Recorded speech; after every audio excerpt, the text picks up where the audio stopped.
ఎందుకు ఆ జూబ్లీ హిల్స్‌లో ఉన్న ఓటర్‌ని ఎందుకు చెప్పలేదు మేమున్నాం మీకు అని.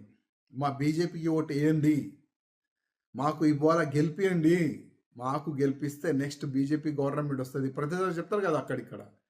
బెస్ట్ బీజేపీ గవర్నమెంట్ వస్తది. బీజేపీ గవర్నమెంట్ వస్తది. నాకైతే ఇంకా 50 సంవత్సరాలైతే కనబడతలే బీజేపీ గవర్నమెంట్ వస్తదని. ఈ విధంగా ఎళ్తే ముందు. ఈ ముండితనంతోని ముందుకెళ్తే బీజేపీ గవర్నమెంట్ ఇంకా 50 సంవత్సరాలు కూడా కష్టమే. చాలా కష్టం. నేర్చుకోండి. వేరే నేతలతోని కొద్ది నేర్చుకోండి. ఏ విధంగా గెలవాలే? ఏ విధంగా ఓటర్‌ని మన వైపు మళ్ళాలే? నేర్చుకోండి. నేనేదైనా తప్పు చేస్తే, ఏదైనా తప్పు చెప్తే కూడా నన్ను క్షమించండి. కానీ బాధ ఉంది. కిషన్ రెడ్డి అన్న గారు, నా ఒక నివేదిక. రాజా సింగ్ మీ పైన కామెంట్ చేస్తుండు అని అనుకోవద్దు ప్లీజ్.